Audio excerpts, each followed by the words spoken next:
So yun mga kabisdak, update sa baha, no? So ingat po sa mga taga Rodriguez, Montalban, Rizal. Unti-unti na po yung tumataas yung tubig. Ayun, no? Ilog po ito sa sa may Barangay Burgos. Kapag nagtuloy-tuloy pa yung ulan, maaaring tumaas na naman to. So mag-iingat po tayong lahat. So yung riprap po, ayan. So sa nakarang araw po talagang tumaas yung tubig dito hanggang dyan. So ngayon maaaring tumaas na naman pag nagtuloy-tuloy yung ulan.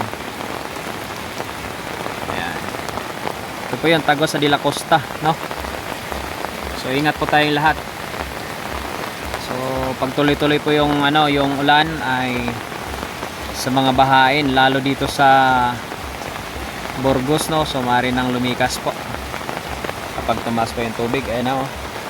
Umaangat na po siya mga kabisdak, no? Ayan. So mamaya update ko kayo doon sa sa pinakamalaking ilog sa may kabila, sa may San Jose, sa may Kasiglahan. So itong ilog na to sa lang to, sa may Burgos. Ayan. Tumataas na po yung tubig. So yun, mamaya update ko kayo sa doon sa kabila. So yun guys, no, update ngayon dito sa Riverside, Montalban, Rizal. So unti-unti na pong tumataas na naman yung tubig. Kung walang tigil itong buhos ng ulan ay talagang tataas na naman ito. So mag-iingat po tayo, lalo na po ayan sa bandang doon. Sobrang napaka po kasi ayun sa may Kasiglahan. Talagang yan ang lagi pong tinatamaan pagka tumaas yung tubig. At dito rin po sa baba sa may De La Costa yan. Diretso po yan ng San Mateo at Marikina. Kaya sa mga malapit na po sa ilog, no, mag-iingat po tayo at maaaring pag nag-anunsyo na mag-evacuate, no, kailangan umalis kagad kasi para safety. So napakalakas pa ng ulan, no. Ayan, mataas na yung tubig. So nakarang araw lang ito guys, so bakas hanggang dito yung tubig. So marami na namang binaha. So pag ito na naman magtuloy-tuloy ilang araw na naman, tataas na naman yung tubig panigurado.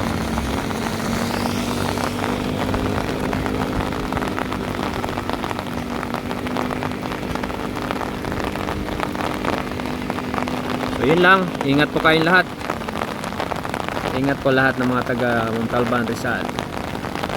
Stay safe po.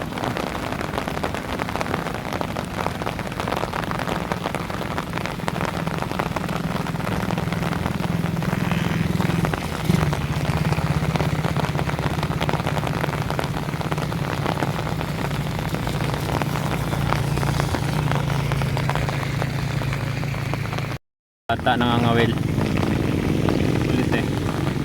So yun po yung naiwan ng baha nakaraan guys. Siguro may isda dyan, mga bata nangangawil eh.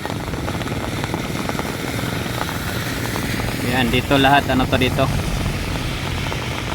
Marami itong talbos ng kamote at kangkong. So flash out lahat. Gawa ng baha nakarang araw. Pag nagtuloy-tuloy ay pinigurado na naman tataas na naman yung tubig.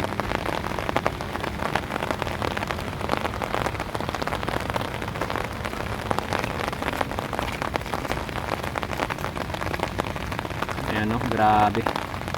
Sayang yung mga pananim na tulad ng kangkong. Ayan, no, lubog na sa tubig kangkong, mga gabi yan, matalbos na kamote. So yung ilan dito kasi dito nagtatanim at binibenta sa sa palengke. So may mga isda pala talaga dyan guys, kasi ayan mga bata, may nakukuha sila eh, tilapia.